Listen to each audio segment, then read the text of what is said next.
Estamos começando agora a edição especial do programa Fora da Curva. Eu sou Paula Reis, professora do Departamento de Comunicação Social da Universidade Federal de Pernambuco. E esta edição é especial porque é uma entrevista exclusiva do ex-presidente Luiz Inácio Lula da Silva para um grupo de jornalismo independente. Lula está realizando uma caravana pelo Nordeste e na visita ao Recife, hoje à tarde, haverá um grande ato político na Praça do Carmo a partir das 4 da tarde. Bom dia, Lula. Bom dia, Paula. Também estamos com a presença da senadora Gleisi Hoffmann, que é presidenta do PT. Bom dia, senadora. Bom dia, Paula. Para realizar a entrevista, contamos com a participação do jornalista da Marco Zero Conteúdo, Laércio Portela. Bom dia, Laércio. Bom dia, Paula. Bom dia, ouvintes. Também estamos com a jornalista do Terral Coletivo de Comunicação Popular e Centro de Cultura Luiz Freire, Débora Brito. Bom dia, Débora. Bom dia a todos e todas. Bom dia a todo mundo que está nos ouvindo agora. E também com o coordenador nacional de comunicação da Abraço Brasil de Radiodifusão Comunitária, Wagner Souto. Bom dia, Wagner. Bom dia a todos que estão aí conosco, que vão aí prestigiar essa entrevista. Lula, para começar, a gente tem acompanhado a caravana pelo Nordeste, tem visto as fotos que mostram muita vibração das pessoas, né? Muita gente. Mas, ao mesmo tempo, na conjuntura política brasileira nacional, né, a gente não vê muita reação popular contra as reformas do governo Temer. O que é que a gente percebe é que as ruas estão vazias. Como o senhor analisa essa desmobilização da sociedade? Olha, eu acho, Paula, que a sociedade ela tem se manifestado. O que você não pode é exigir que a sociedade se manifeste 24 horas por dia, todo dia. É preciso que a gente faça uma agenda seletiva com datas importantes para você poder mobilizar. É importante lembrar que o movimento sindical fez uma das greves mais importantes da história do movimento sindical, uma greve que paralisou praticamente todos os estados, paralisou as grandes capitais do país contra a reforma. Acontece que você não consegue mobilizar todo santo dia porque o pessoal sabe contar voto e o pessoal percebe que tem uma maioria de deputados e senadores conservadores que, independentemente do movimento, vão fazer a aprovação. O movimento sindical foi a Brasília, teve uma verdadeira guerra, teve muita bala de gás, bomba de gás lacrimogêneo, e o movimento sindical tem um limite também, né? O que é importante é que essa não é uma briga que termina porque foi aprovada a reforma. Nós vamos ter eleições em 2018 e eu penso que um candidato, sabe, progressista que queira efetivamente conversar com a sociedade brasileira vai ter que voltar a esse tema. Vai ter que votar, porque qualquer candidato de esquerda que ganha as eleições, ele vai ter que discutir alguma coisa que possa revogar parte das coisas que foram aprovadas, até porque, Paula, a emenda que limita os gastos durante 20 anos, se ela não for revogada, ninguém consegue governar esse país. Esse país não pode ficar todo ano anunciando um corte no orçamento, um corte no orçamento, um corte no orçamento. O corte do orçamento significa menos investimento, menos investimento, menos investimento significa menos emprego significa menos salário significa menos consumo, e tudo isso junto significa empobrecimento do Brasil. Então, obviamente que a gente tem vários momentos para brigar. Eu, por exemplo, acho que em algum momento o PT e os partidos de esquerda, a Frente Brasil Popular, vai ter que colocar no tema do debate uma coisa chamada plebiscito revogatório. Ou seja, alguém que quiser ganhar as eleições vai ter que pegar uma autorização do povo brasileiro para poder fazer as mudanças que tem que fazer, porque não é possível. Eles vão privatizar a Eletrobras, vão privatizar Banco do Brasil, Caixa Econômica Federal, Petrobras, BR, aeroportos, ou seja, é indescritível que ao invés dos empresários quererem fazer alguma coisa nova, algum ativo que gere emprego, eles estão comprando as coisas que estão prontas, sabe? E aí vão fazer um ajuste administrativo, mandando uma gente embora, diminuindo o salário, aumentando o desemprego. É tudo que um governo não deve fazer, eles estão fazendo. Ou seja, aquilo que foi feito na Rússia após a queda do Muro de Berlim é o que eles estão fazendo agora. Olha, se o governo não tem capacidade de governar, Sabe, o governo então peça as contas e faça outra coisa e deixa o povo, sabe, escolher alguém que possa governar o Brasil. Por isso é que eu acho que a gente não deve imaginar que é possível todo mundo estar na rua todo dia. Sabe, o trabalhador também é esperto, o trabalhador é inteligente, ele sabe qual é o limite que ele vai, ele sabe quando ele pode ganhar, ele sabe quando não adianta ir, sabe? Então eu acho que nós vamos mudar muita coisa nesse país. Eu tenho fé que os setores progressistas da sociedade podem, em 2018, ganhar as eleições e pode mudar muita coisa para melhor. Não é mudar por mudar, é tentar mudar para você construir uma coisa mais sólida que seja inclusiva para a sociedade brasileira. Não fique preocupada não com a falta de mobilização, que ela virá no momento certo. Laércio. Lula, você está na sua terra natal, né? Pernambuco, e aí eu queria fazer uma pergunta relacionada com dois tempos de Pernambuco. Há 4, 5 anos atrás, Pernambuco era um oásis. As informações aqui, a gente estava quase com pleno emprego, né? O PIB de Pernambuco crescia mais do que o PIB do Brasil. Passado 4, 5 anos, o cenário mudou completamente. Hoje, para você ter ideia, vou dar só 2 dados. 50% do aumento de homicídios no Brasil esse ano foram computados. O responsável por 50% do aumento dos homicídios no Brasil é Pernambuco. E a gente em Pernambuco está com a taxa de desemprego na casa dos 18,8%. Ou seja, 5 pontos percentuais maior do que a média nacional. 18%. E aí eu pergunto, o que é 18,8%? Ou seja, 5 pontos percentuais maior do que aconteceu. Você veja que a refinaria, a estaleiro demitiram 40 mil pessoas nos últimos anos, 3, 4 anos, né?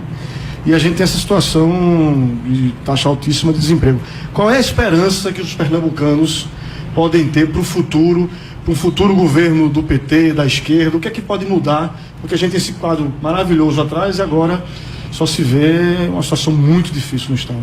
Ô Laércio, eu não defendo esse o quadro Estado maravilhoso atrás e agora só se vê uma situação muito difícil no Estado. Ô Laércio, eu não defendo esse quadro maravilhoso atrás e agora só se vê uma situação muito difícil no Estado. Ô Laércio, eu não defendo o Estado maravilhoso atrás e agora uma certa igualdade de oportunidades para todos os estados da Federação Brasileira. Eu tinha consciência, quando assumi a presidência, de que era preciso você priorizar determinados investimentos e induzir outros investimentos para a região do Nordeste brasileira, porque era a região que aparecia nos jornais, porque tinha mais mortalidade infantil, porque tinha mais desnutrição, porque tinha mais analfabeto, porque tinha mais evasão escolar, porque tinha mais seca, porque tinha mais invasão do supermercado. Era a visão que se tinha do Nordeste, era que o Nordeste era um produtor de miseráveis para o restante do Brasil. Eu nunca acreditei que o Nordeste nasceu para ser pobre, o Nordeste nasceu para ter oportunidade, até porque, até antes da chegada de Dom João VI aqui, o Nordeste era a parte mais desenvolvida do Brasil, e Pernambuco era, sabe, o charme dos investimentos aqui da coroa. Olha, de lá para cá muita coisa mudou e o Nordeste foi ficando empobrecido, e nós resolvemos mudar isso. Nós resolvemos mudar isso introduzindo a vinda da indústria automobilística para o Nordeste brasileiro. Investimentos aqui da coroa. Sabe, o companheiro que compra um carro aqui, ele paga o imposto em São Paulo. É uma coisa absurda, é quase que uma expoliação ao povo nordestino. E o Nordeste, ele tem que ser repensado. Qual é o modelo de desenvolvimento e que tipo de desenvolvimento a gente quer para o Nordeste? Compensa ainda continuar produzindo cana-de-açúcar no Nordeste? Ou nós temos que discutir um outro tipo de aproveitamento da zona da mata, ao invés de cana? O que a gente pode produzir? Né? Se pensou muito na seringa, mas a verdade é que ninguém trabalhou na seringa. Eu vinha a um escritório da Embrapa, você tinha um centro de pesquisa que estava produzindo uma cana que produzia, sabe, a mesma quantidade por hectare que produzia São Paulo. Eu nem sei se está funcionando. Mas aí nós resolvemos tentar trazer para cá o quê? Indústria do conhecimento. Universidade. Escolas técnicas. Ou seja, nós resolvemos descentralizar um pouco aquele negócio do Nordeste ser o estado que tinha menos mestres, menos doutores, menos pesquisa, menos escola técnica. Nós resolvemos então transferir para o Nordeste essa indústria do conhecimento, porque uma universidade num estado gera milhares de empregos. Você pega o que significa a Universidade do Vale de São Francisco, sabe? Aquela beleza lá entre Petrolina e Juazeiro. E ao mesmo tempo nós resolvemos fazer política de financiamento dos setores mais necessitados, a compra de alimento, o programa Luz para Todos, o Bolsa Família, a inclusão bancária de quase 70 milhões de pessoas. Ou seja, o Nordeste passou em alguns momentos a ter um crescimento tipo China, né? O Nordeste passou, eu lembro que quando eu fui para a televisão dia 23 de dezembro de 2008 fazer apologia do consumo, porque a imprensa dizia que o povo não estava consumindo, portanto o desemprego ia aumentar. Eu fui dizer para o povo: o desemprego vai aumentar mais se você não consumir. Então você consuma com responsabilidade, não faça dívida que você não pode pagar. Ou seja, foi a primeira vez, sabe, que a classe D e C consumiram mais do que a classe A e B. Que eles foram à compra de verdade. Então o Nordeste passou a ter um padrão de vida muito melhor. Mas muito melhor. O povo aqui respirava, sabe, como é que fala, otimismo, respirava esperança. O povo começou a trocar o seu jumentozinho por uma moto. O pessoal comprou a comprar carro novo, o pessoal passou a produzir. Nós criamos o PA para comprar alimento do pequeno produtor. O Nordeste não tinha acesso ao Pronaf, passou a ter, sabe? Foram 1.400.000 cisternas feitas nesses 12 anos de governo, o que era praticamente impossível pensar. Então, o que mudou agora desse momento de euforia? A visão do governo, filho. O que mudou foi a visão do governo, sabe? A visão do governo incompetente, ilegítimo, sabe? Que não pensa no Brasil, ele está pensando no orçamento, sabe? O orçamento é feito para a nação, é feito para o povo. Ou seja, se você não leva em conta isso, o Nordeste está empobrecido outra vez. Mas não é só o Nordeste, porque quando a gente fala em pobreza, todo mundo logo olha para o Nordeste. São Paulo, querido, que é o estado mais rico da federação, tem 1.400.000 famílias que recebem o Bolsa Família. Deve ter 3 vezes mais que Pernambuco. Acho que só perde da Bahia. Então a pobreza está espraiada na medida em que o governo não tem competência de alavancar o desenvolvimento, e não tem nenhum jeito de você fazer a economia crescer se você não tiver investimento, sabe, no setor produtivo, em infraestrutura. E aí o governo é que tem que dar o pontapé inicial, porque se o governo não acredita nele, quem vai acreditar? Se o governo não tem confiança nas suas políticas, quem vai ter? Por isso é que eu acho que tem uma coisa mágica na governança: credibilidade, sabe? O governo, ele tem, quando abrir a boca, as pessoas têm que acreditar. Por que aumenta o homicídio? Porque aumenta a pobreza. Tá? É uma coisa que está intimamente ligada. Ou seja, o cidadão teve acesso a um bem material, o cidadão teve acesso a uma casinha, o cidadão teve acesso ao emprego. De repente o cara perde tudo. Então vira uma indústria de roubar celular. Para que rouba celular? Para vender, para ganhar o dinheirinho. Ora, então eu penso que essa violência que está em Pernambuco é causada pela desesperança. Não tem nada, Laércio, que possa motivar mais um ser humano do que ele acreditar sonhando com alguma coisa boa. Sabe? Amanhã vai ser melhor, depois da manhã vai ser melhor. Mas ele não vislumbra esse mundo melhor, se ele não tem esse sonho, ele cai no desespero.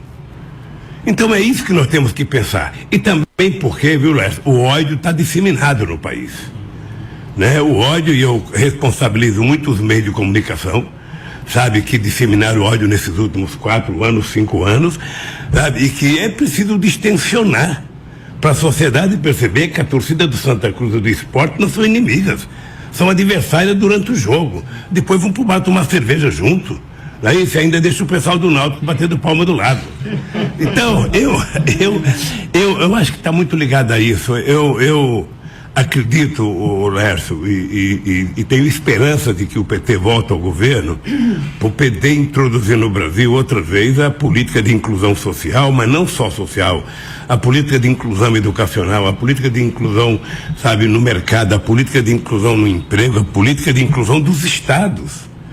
Quando o governo começa a pensar em distribuir verba para os estados, ele tem que saber que são os estados mais necessitados que têm que receber uma parte maior daquele investimento. Se a gente não induz não vinha fábrica de remédio para cá. Sabe? Se a gente não produz, não vinha a fábrica de automóvel para cá. Se a gente não induz, não vinha a refinaria para cá. Não vinha, ou seja, ela iria para o centro-sul do país, tem mais tecnologia, tem mais mão de obra qualificada, tem mais mercado consumidor, por que eu vou investir no Nordeste? É somente o Estado que tem que ter coragem de dizer, não, nós agora vamos desenvolver tal região. Eu não esqueço nunca, o Vale do Tennessee nos Estados Unidos era uma área totalmente, sabe, impensável de qualquer desenvolvimento.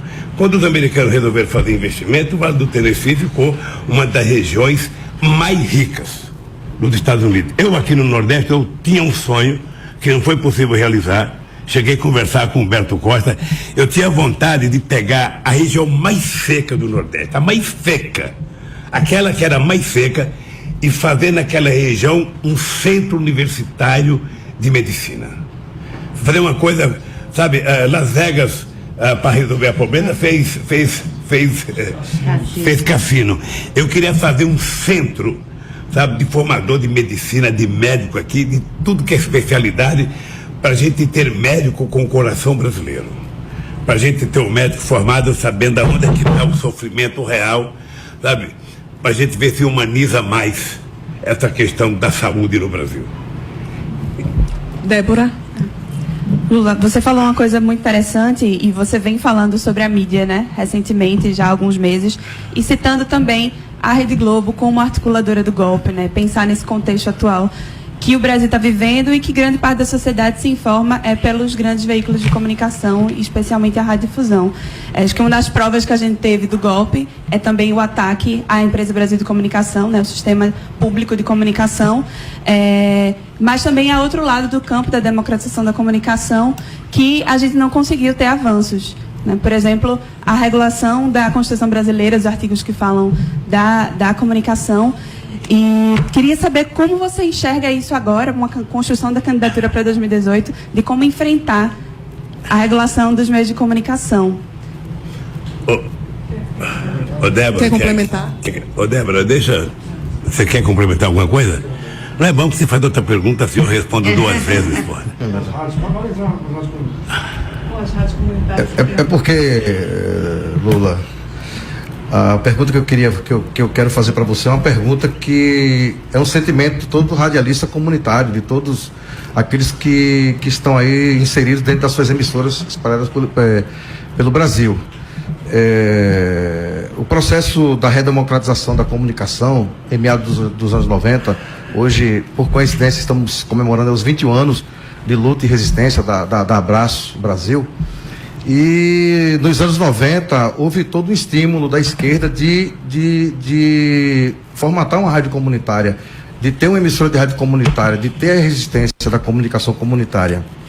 E chegamos no século XXI, o campo progressista, o Partido dos Trabalhadores, você assumiu a presidência da República e as rádios comunitárias teve o sentimento de que não conseguiu ampliar essa questão da democratização da comunicação. As rádios comunitárias ficaram para trás e o sentimento que é movido hoje pelos radialistas comunitários, pelas emissoras e principalmente a nós que estamos aí militando dentro da Abraço, é que 2018 se aproxima e o que a gente está analisando é que será que esperaremos a mesma coisa, ou o que está acontecendo hoje aí no Brasil da mídia tradicional que vem aí apoiando esse conservadorismo? Será que a gente vai ter algo diferente, pelo menos assim no campo da democratização da comunicação e da mídia alternativa?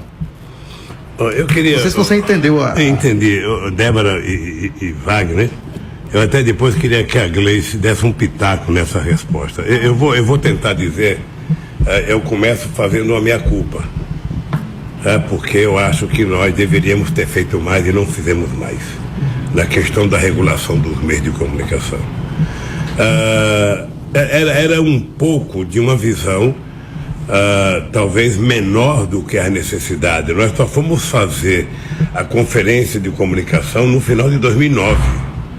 Aqui foi uma grande conferência que teve a participação, inclusive, de alguns meios de comunicação maior, não teve a Globo e a Record, mas teve outros, e foi uma decisão muito importante.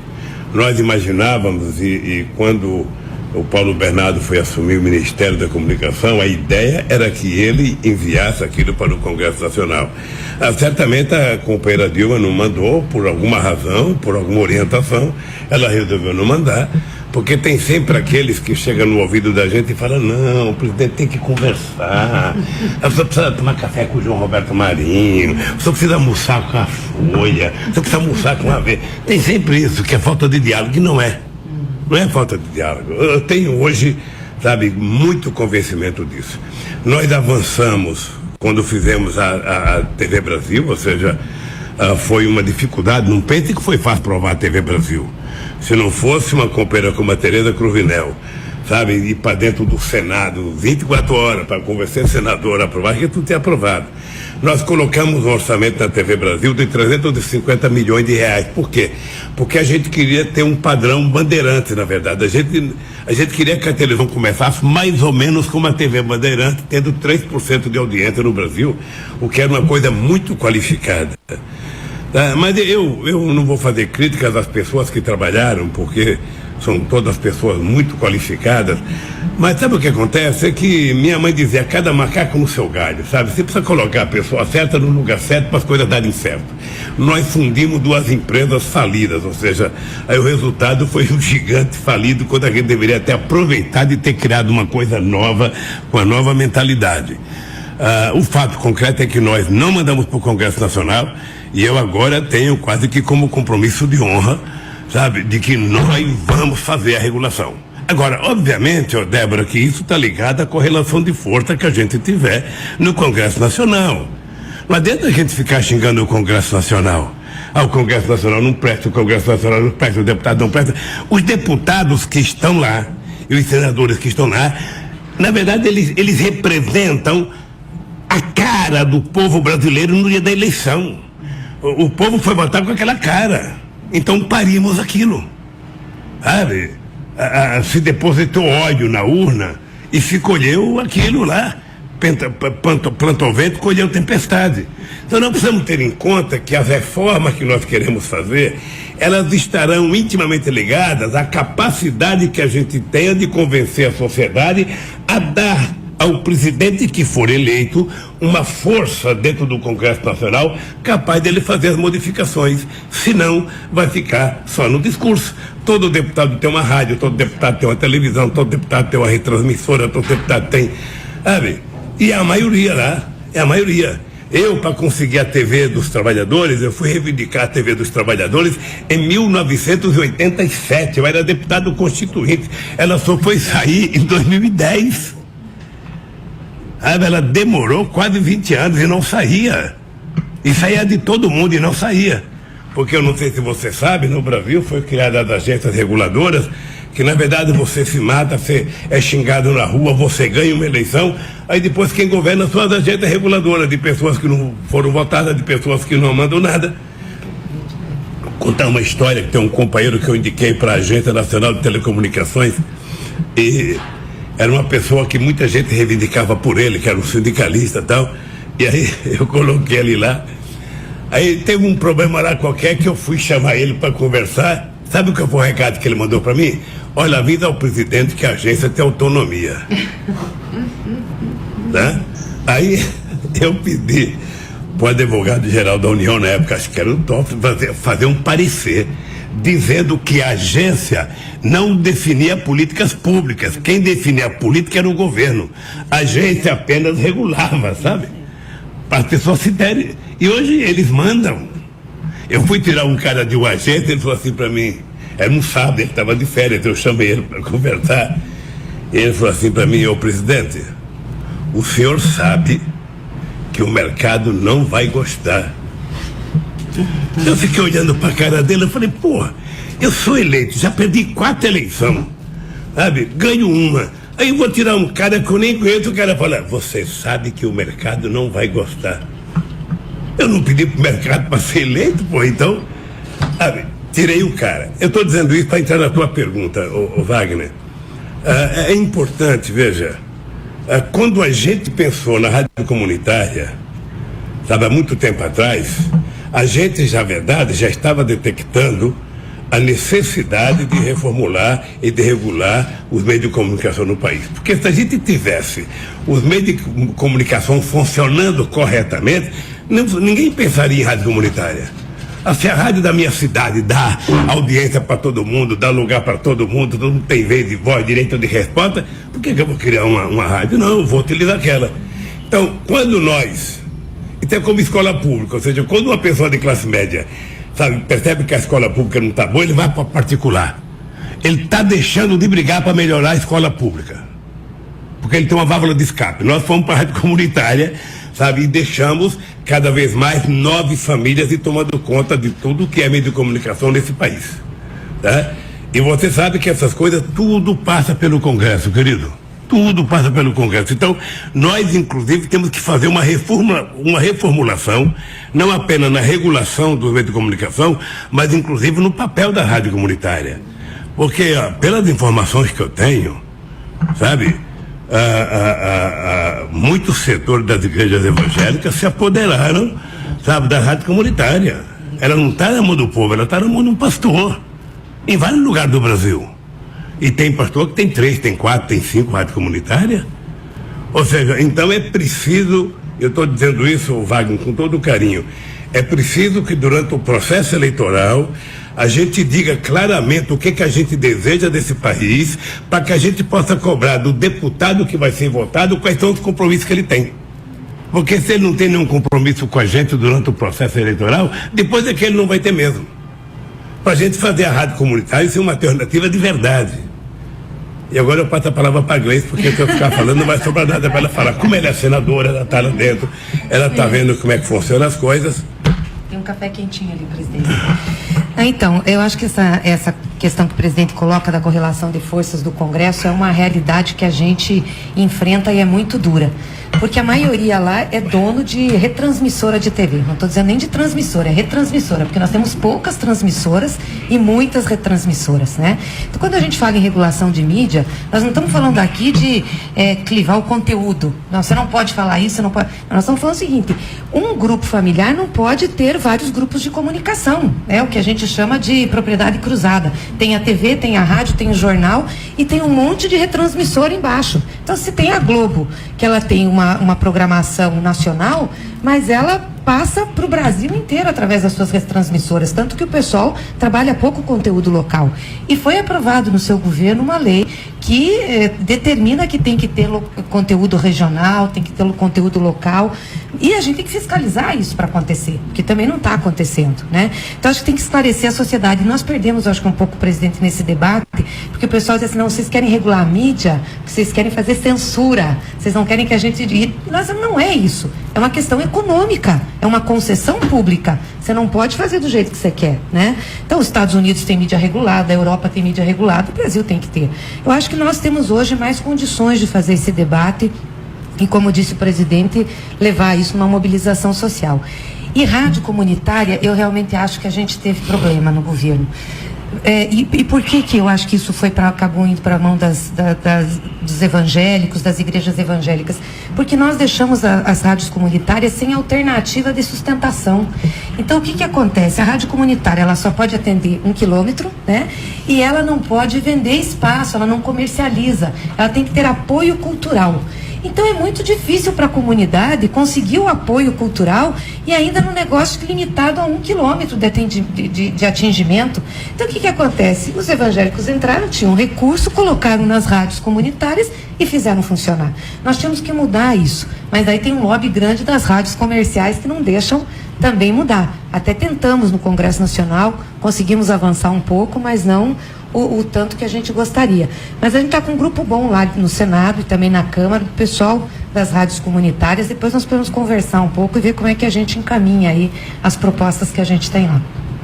Débora e Wagner, só uma coisa a mais. Veja, uma das coisas que está me incomodando e E eu hoje tenho mais disposição de brigar, porque tem gente que fica muito seduzida pela opinião pública, né? E qualquer coisa que a gente fale de abertura, de regulação, já vem uma enxurrada de manchete de jornais dizendo que a gente quer fazer censura, que a gente não quer. O que me incomoda na comunicação? Vamos pegar o estado de Pernambuco. O estado de Pernambuco tem aqui uma retransmissora da Globo. Portanto, aqui tem uma TV Globo que tem um dono. Tá? Esse cidadão e essa a Globo aqui é da Globo mesmo. Da Globo mesmo. É uma das poucas Globo Nordeste. Mas vamos pegar outro como exemplo. Vamos pegar outro como exemplo. Ou seja, mas tem um dono.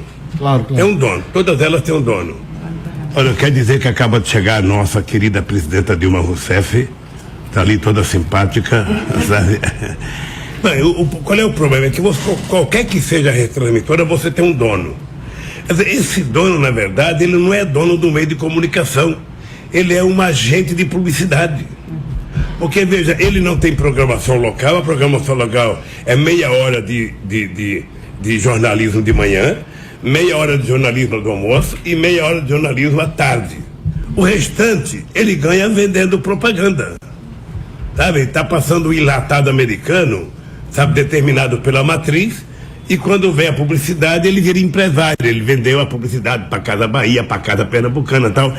Olha, é preciso que a gente discuta com muita seriedade a programação local.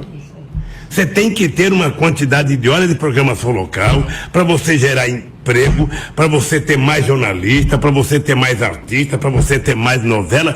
Por que Pernambuco, ou a Bahia, ou o Ceará tem que ficar assistindo as coisas que a Globo quer que a gente veja e a gente não pode ter uma coisa aqui que eles tenham que ver? Por que a cultura é só de cima para baixo e não de baixo para cima? Será que Pernambuco não tem nada para mostrar ao mundo? Será que Roraima não tem? Será que Rondônia não tem? Será que o Amazonas não tem? A gente é obrigado a ver, sabe, tudo. Será que aqui a gente não tem uma Ana Maria Braga? Será que a gente não tem aqui um Faustão? Será que a gente não tem aqui, sabe, do esporte, um Galvão Bueno? Será que não tem as pessoas daqui que podem daqui transmitir coisa para lá? Por que o pessoal só tem que saber o que tem em São Paulo, Rio de Janeiro, e eles não tem que saber o que tem, sabe, no Nordeste, no Norte e no Centro-Oeste brasileiro? Então eu acho que a reformulação do meio de comunicação, ela vai exigir um debate mais profundo e vai ser uma coisa muito penosa, porque vai ser uma coisa radicalizada e nervosa. Porque eles não querem abrir mão de 1 centímetro. E a gente não está propondo um modelo cubano em que você vai passar o que o governo quer, um modelo chinês, não. A gente está propondo algo mais parecido com os ingleses, mais parecido com os alemães, mais parecido com os americanos. Olha, se o jornal e a rádio quer ter posição política, tem no editorial. O dono apareça todo dia com a cara lambida dele, sabe, dizendo o que ele quer e em que ele vai votar. Mas quando se tratar de notícia, a notícia tem que ser a verdade. Esse é o compromisso do meio de comunicação. Sabe, tem um pensamento político no editorial do jornal, da revista, da televisão, mas tem o compromisso com a verdade no noticiário. É uma briga séria, querida. É uma briga do tamanho da guerra do Vietnã. Laércio. Lula, uma questão aí do política de alianças. Vamos voltar para a política propriamente dita. Política de alianças para 2018. Eu já vejo aí na internet um certo debate aí sobre frente ampla ou frente popular, né? E aí eu queria repercutir um pouco, você deve ter acompanhado aí, a presidenta Gleisi também, a repercussão do encontro com o Renan Calheiros em Alagoas. A gente já vê aí informações nas redes de que o PT pode apoiar Cátia Abreu em Tocantins, o encontro do Lula com a família Sarney agora no Maranhão, e aí fica aquela discussão, como é que vai ser, porque a imprensa já está falando sobre tudo isso, como é que vai ser compatibilizar a agenda de Flávio Dino com a agenda da família Sarney? Eu pergunto isso porque esse é um debate que está acontecendo muito na esquerda, e como a gente está falando para muita gente aqui do movimento popular, movimento social, que acredita que muito do que aconteceu nos últimos anos, o impeachment da ex-presidenta Dilma e tudo mais, tem a ver com essas alianças, digamos assim, mais ao centro-direita, né? Muitos dos partidos que lhe apoiaram a presidenta Dilma, na hora do impeachment, vou dar o PSB, por exemplo. O senhor teve com o Renata Campos aqui, o governador Paulo Câmara, o prefeito Geraldo Júlio, o PSB, a bancada do PSB na Câmara votou majoritariamente pelo impeachment. E aí fica essa questão, o senhor acha, como é que o PT, como é que o senhor vê essa política de alianças que vem? E aí eu vou lhe fazer uma pergunta que muita gente de esquerda está se fazendo, e os movimentos sociais também. Se busca o mesmo tipo de aliança, a gente não pode estar daqui a 2 ou 3 anos um passo atrás no sentido de voltar a essa situação de ingovernabilidade no Congresso Nacional e ter traições que ocasionaram o que ocasionou nos últimos anos, né? É claro que eu sei que tem uma variável governabilidade também. A gente não pode, no nosso presidencialismo em coalizão. Mas eu queria que, eu sei que a esquerda e o movimento social estão pensando muito nessa pauta de alianças, que o senhor comentasse. Eu acho que é importante que o movimento social e que a esquerda se preocupe com isso. Quando um partido político como o PT procura fazer aliança política, e só procura fazer aliança política quando ele tem clareza de que sozinho ele não ganha as eleições e que se ganhar não tem como governar se você não tiver uma maioria no Congresso Nacional. Esse é o dado concreto. Eu não quero ter um partido político que faça como fez o Partido Comunista Italiano durante 30 anos. Era o melhor partido comunista do Ocidente, mas não passava de 30% dos votos. Aqui no Brasil, para você ganhar, você tem que ter 50% mais 1% dos votos. Então, todo mundo tem que ter clareza disso. Eu posso ser como eu fui em 89, 94, 98, o candidato, da esquerda, e a gente ficava com 24, 28, 30, 31%. Quando nós resolvemos, eu disse ao PT, eu não quero mais ser candidato para ter 30%. Eu quero ser candidato para ganhar, então eu tenho que procurar onde estão os outros 20% que eu preciso. Eu preciso procurar esse lugar. E fui procurar no Zé Alencar, que representava um setor empresarial importante, um homem altamente digno e decente, e conseguimos ultrapassar a barreira dos 50%. Toda eleição vai acontecer isso, gente, toda eleição. Veja, o povo vai ter que compreender, as entidades, o movimento sindical, a CUT, o Sem Terra, o movimento do Sem Teto, o movimento dos estudantes, o movimento das mulheres, LGBT, todo mundo tem que pensar o seguinte: se todo mundo se organizar e todo mundo tiver capacidade de fazer com que a gente eleja uma maioria de deputados comprometidas com algumas transformações, você não precisa fazer aliança. Não precisa fazer aliança, tá? O dado concreto é que você não pode correr o risco de ser eleito. Vamos pegar o meu exemplo. Quando a Dilma foi eleita, a gente já tinha 8 anos de experiência. Tá? Vamos pegar o meu exemplo. Eu fui eleito em 2002, tá? Eu tive 91 deputados. Para ganhar, você nem precisa muito de aliança. A Dilma em 2006, ela precisava de aliança política em 2010, porque ela precisava de tempo de televisão para ser conhecida e para mostrar as coisas que a gente tinha feito. Em 2014, a Dilma não precisava mais de aliança desse ponto de vista, tá? Acontece que se você não faz aliança, as pessoas vão para o outro lado. Aí você tem todo mundo contra nós, aí dificulta muito, tá? Então, o que eu quero dizer é que para ganhar, você não precisa fazer tanta aliança. Num caso como eu, sou mais conhecido do que nota velha de R$1, sabe? Mas o dado concreto é o seguinte: se você ganhar e tiver 250, 300 deputados, 50 senadores, ótimo. Agora, se eu ganhar e tiver 10 senadores e 70 deputados, eu vou ficar o quê? Vou ficar refém, do Congresso Nacional. E aí você tem que procurar fazer alianças, mesmo que não seja um acordo definitivo, uma aliança programática, você tem que fazer acordos pontuais. Eu mandei uma medida provisória para regular os meios de comunicação. Tá? Alguém no governo tem que conversar com os deputados. Eu tenho que construir uma maioria para votar.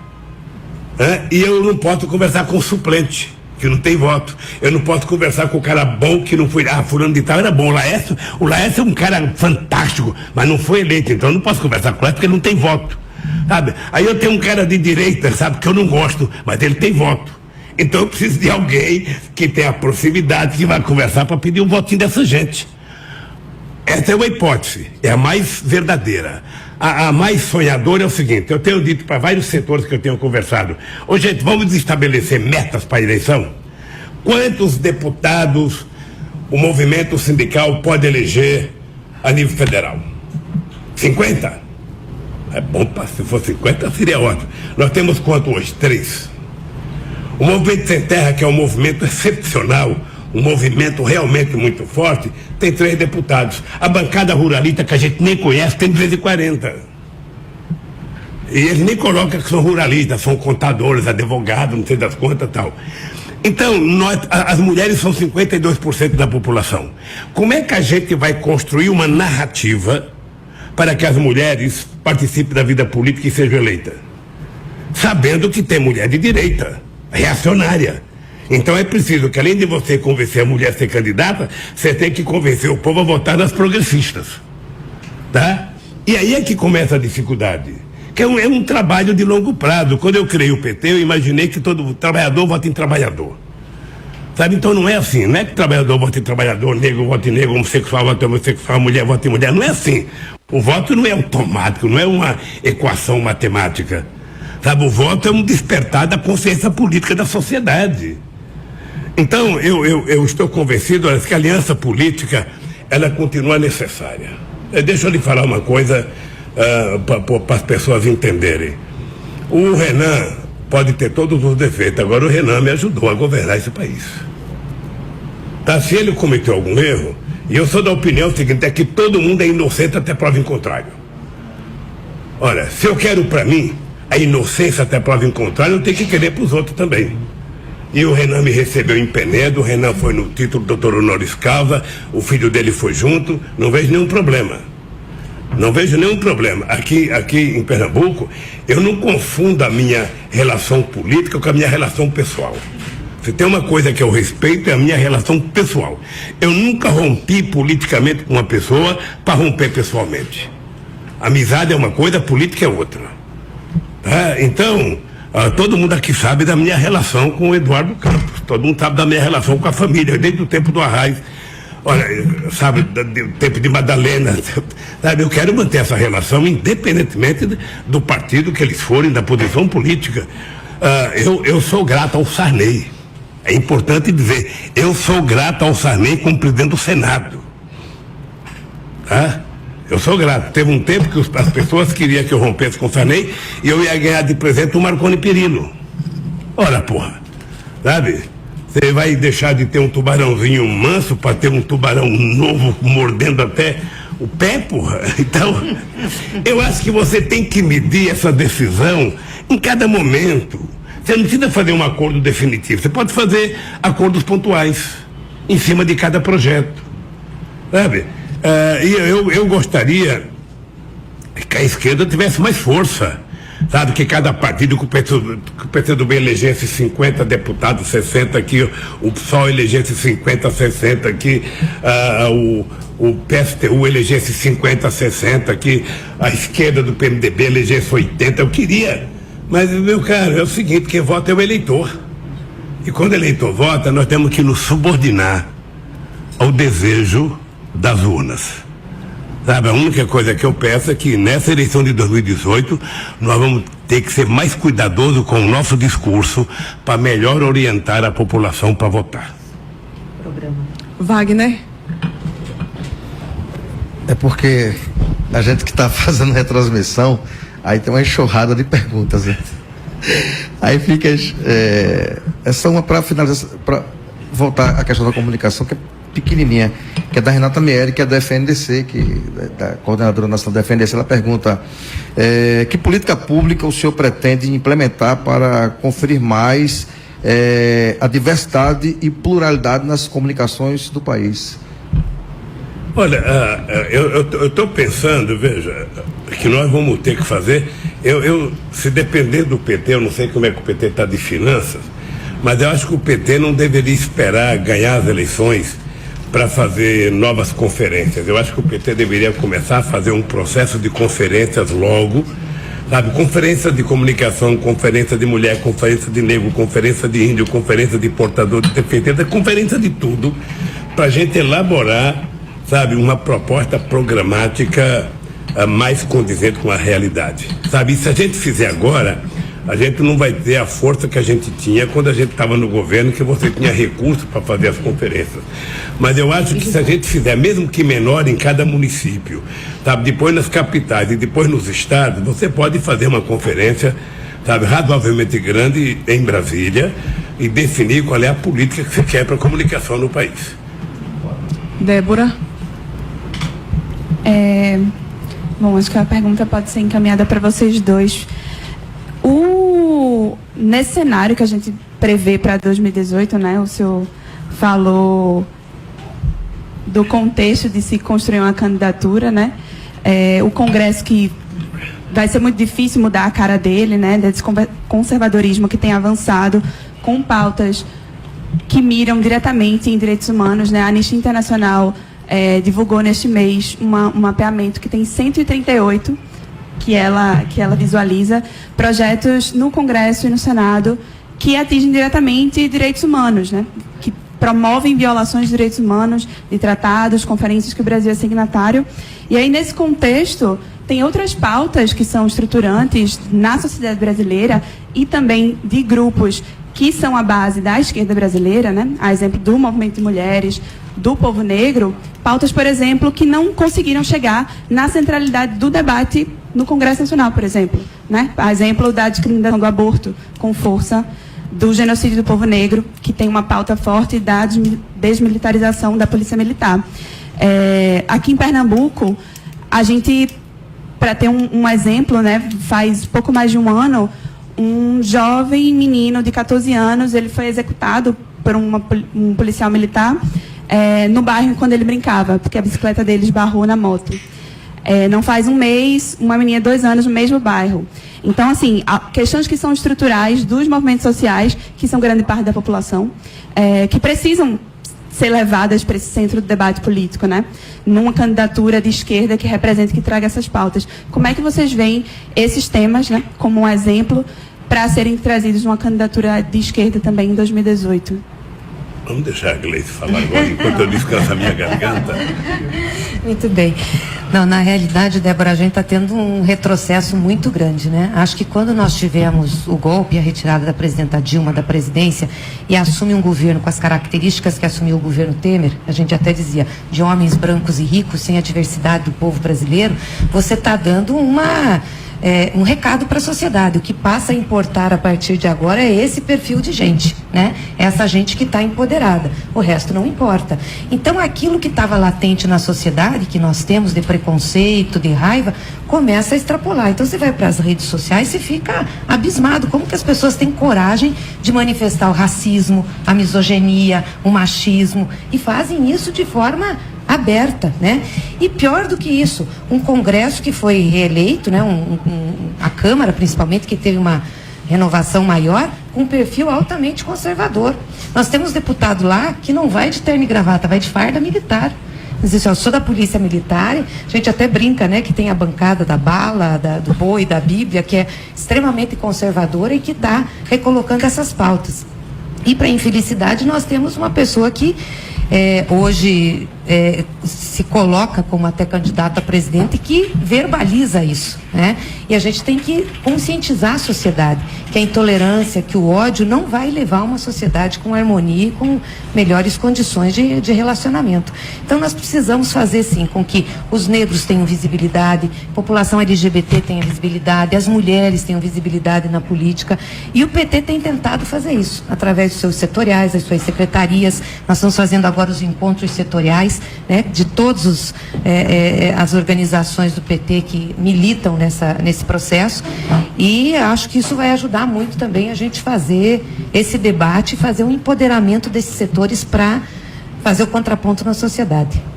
Ô Débora, uma coisa que você precisa não repetir jamais, ou seja, dizer que é difícil reformar esse Congresso conservador, é fácil. A coisa mais fácil é reformar o Congresso. Basta que a gente convença as pessoas que acompanham, por exemplo, vocês, saberem todo santo dia que a mudança do Congresso Nacional, a mudança da política econômica, a mudança da política de comunicação, a mudança da política de educação, depende dele que está sentado no sofá assistindo vocês ou está no computador. Depende dele, veja. Porque o que nós precisamos tirar da cabeça das pessoas?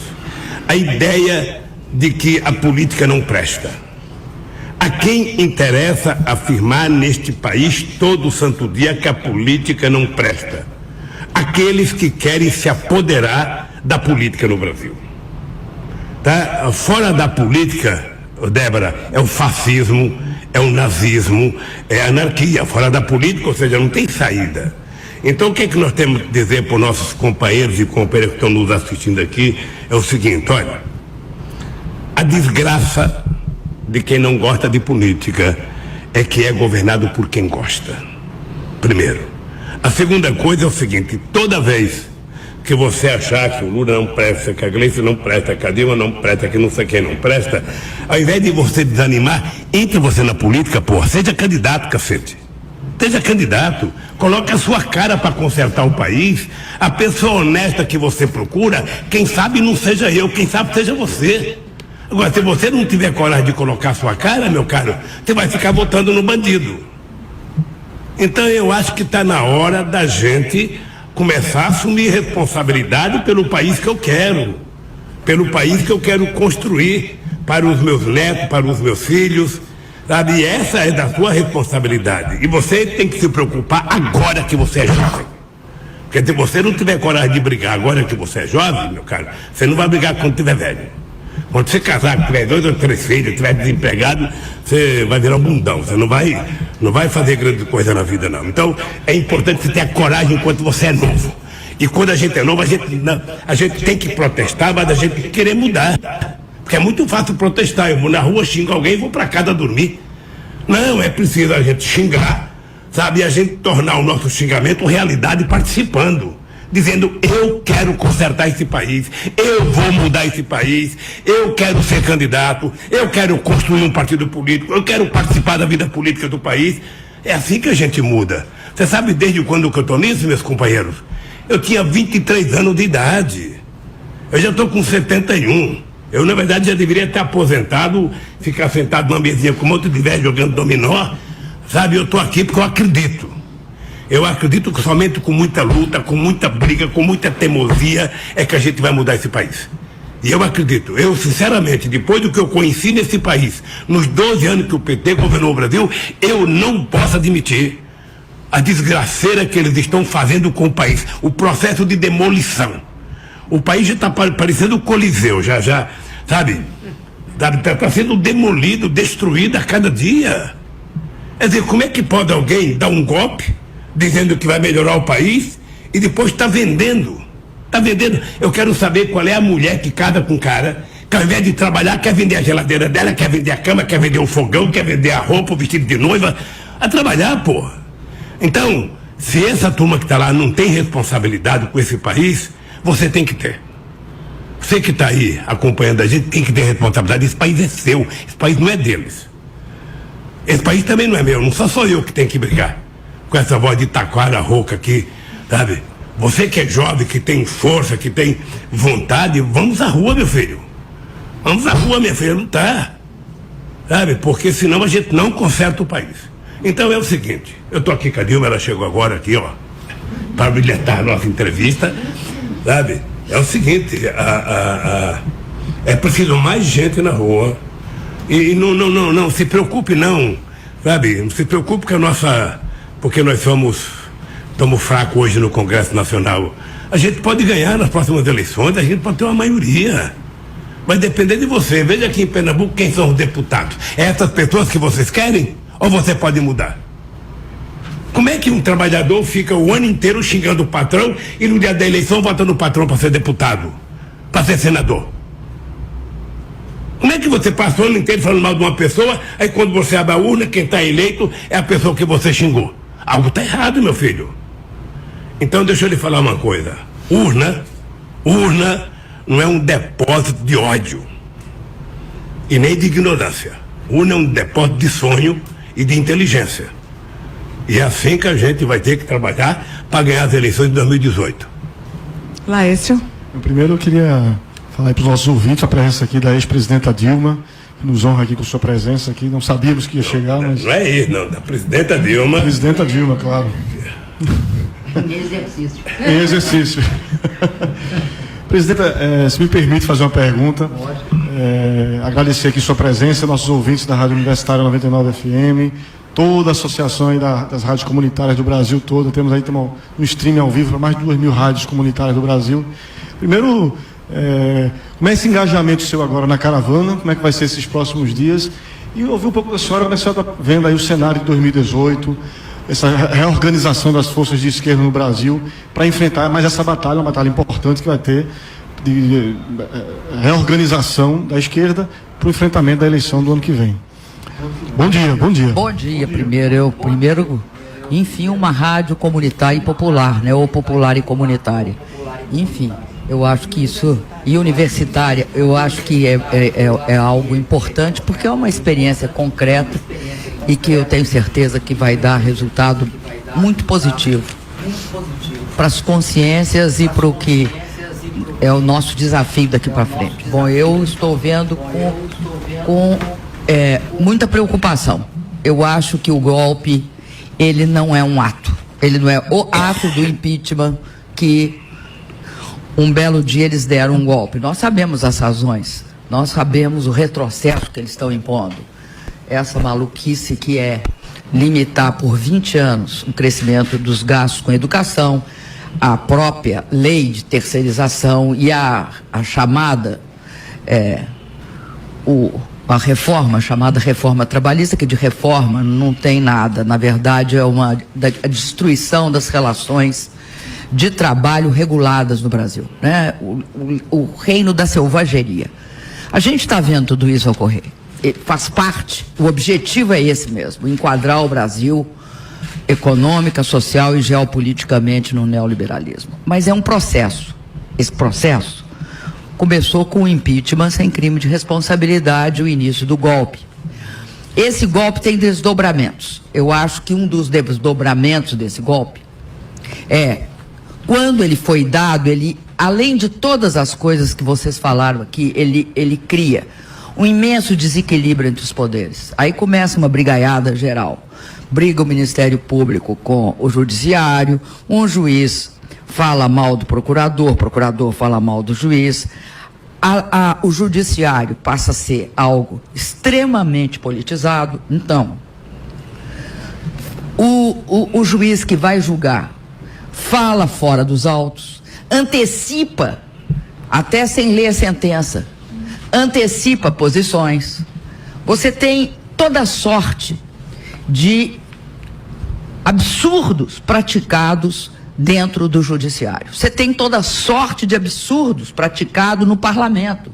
Compra aberta de votos. Esse processo, ele tem também uma razão. Eles não têm um bom candidato para 2018. Como eles não têm um bom candidato para 2018, essa foi uma preocupação que começou antes do golpe.